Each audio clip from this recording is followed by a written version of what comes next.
Selamat siang Indonesia. Selamat bergabung bersama kami berdua di program baru yang bakal kasih beragam informasi menarik khusus buat Anda semua. Betul, nah di informasi pertama kita punya bahasan menarik nih Rahma ya. Jadi seputar kehidupan suami istri yang sulit mendapatkan anak. Iya, untuk mengatasi permasalahan ini beragam alternatif cara sudah tersedia dan ya. Yes. Salah satunya adalah bayi tabung. Bener banget, tapi sebelum memilih cara bayi tabung gitu ya, ada baiknya para pasangan suami istri ini mencari informasi yang terpercaya seperti yang dilakukan artis Ratna Galih berikut ini.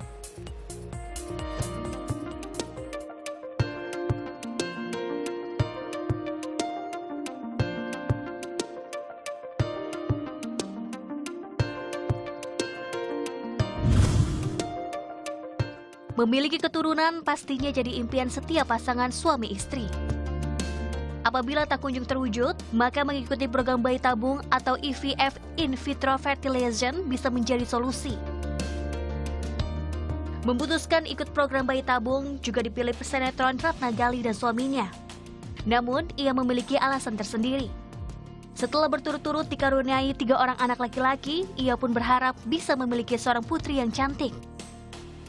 Jadi mama aku tuh udah punya total 8 cucu, yang cewek cuma 1 ini yang di program ini. Gitu. Jadi memang genetik cowoknya kayak lebih kuat.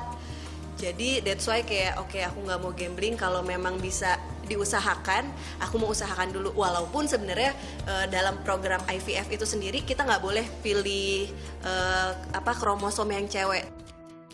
Bagi Ratna Galih, menjalani proses demi proses program bayi tabung bukanlah hal yang mudah. Ia bahkan sempat alami sindrom hiperstimulasi ovarium yang sebabkan penumpukan cairan di bagian perut hingga paru-paru. Akhirnya setelah proses yang panjang dan tidak terplanning, akhirnya aku alhamdulillah sih mendapatkan anak cewek. Itu pun tetap buy one get one kan. Jadi planningnya sih pengen bayi tabung tuh ngejar kelamin cewek, tapi alhamdulillah kasihnya kembar. Gitu. Ya, meski tetap ada risikonya, tingkat keberhasilan bayi tabung bisa dikatakan cukup tinggi, sekitar 40-50%. Tapi, faktor usia juga jadi penentu. Umumnya semakin tinggi usianya, semakin kecil pula peluang hamil bayi tabung. Ada program IVF memang yang nggak nyaman adalah perutnya agak kembung sedikit. Itu hal yang wajar karena mau disuntik untuk telurnya banyak. Pada saat tindakan IVF karena dibius, rata-rata klinik IVF di Indonesia akan memberikan obat bius sehingga pasien itu nyaman. Resiko berkaitan dengan stimulasi tadi adalah satu kondisi yang kita kenal dengan OHSS atau Ovarian Hyperstimulation Syndrome. Nah itu biasanya karena memang telur agak kebanyakan yang kadang-kadang terjadi akumulasi cairan dalam rongga perut. Itu tentu bisa ditangani dengan obat, dengan infus, dan biasanya akan hilang dengan sendirinya. Pada dasarnya semua pasangan bisa mengikuti program ini, asalkan memenuhi beberapa syarat. Secara administratif harus merupakan pasangan suami istri yang sah secara negara. Kemudian secara klinis, bersedia menjalani screening untuk mengetahui apakah ada masalah fertilitas pada suami atau istri. Nah, jika kedua syarat ini telah terpenuhi, maka pasangan suami istri bisa lanjut menjalani 3 tahapan prosesnya. Tahapan yang pertama, stimulasi ovarium. Umumnya perempuan hanya menghasilkan 1 telur tiap bulannya. Sementara untuk bayi tabung diperlukan banyak sel telur yang nantinya akan dipilih sel telur dengan kualitas terbaik. Untuk itu, lewat suntik hormon calon ibu dirangsang pertumbuhan telurnya selama 8 hari berturut-turut.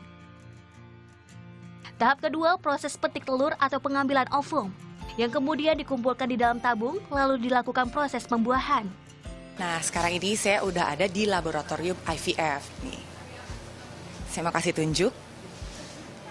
Ya, jadi di sini ini tempat searching atau mencari sel telur. Dicek lewat mikroskop. Kemudian dicatat nih di sini ada berapa sel telur yang ditemukan. Kemudian sel telur yang sudah didapatkan ditaruh di dalam sini nih. Ini di dalam inkubator dan didiamkan selama 3-4 jam. Setelah 3-4 jam kemudian diidentifikasi sel telurnya itu di sini. Tuh. Setelah diidentifikasi, proses berikutnya disatukan sel telur dengan sperma di tempat ini.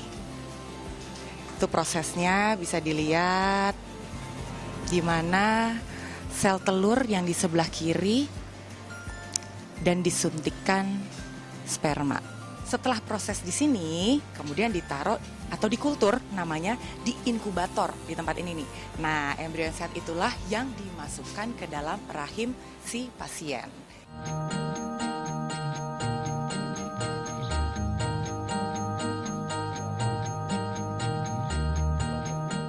Nah, tahap ketiga, transfer embrio. Embrio yang sudah matang akan dimasukkan ke dalam rahim melalui kateter halus seperti ini. Setelah itu, calon ibu bisa pulang dan menunggu hasilnya selama 2 minggu. Dengar program bayi tabung itu udah identik harganya mahal, gitu kan ya dok? Ya, kalau diakumulasikan, mungkin dalam waktu 2-3 tahun atau 4 tahun dia nabung, untuk program IVF itu masih sangat layak untuk dilakukan.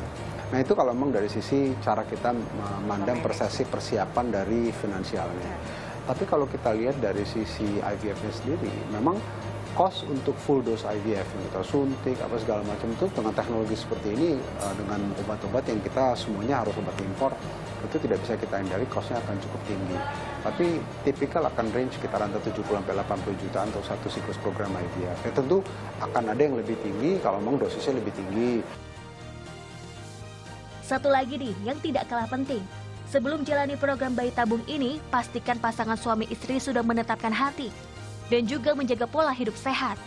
Makan sehat dan olahraga teratur bisa meningkatkan kesehatan ovum dan juga sperma.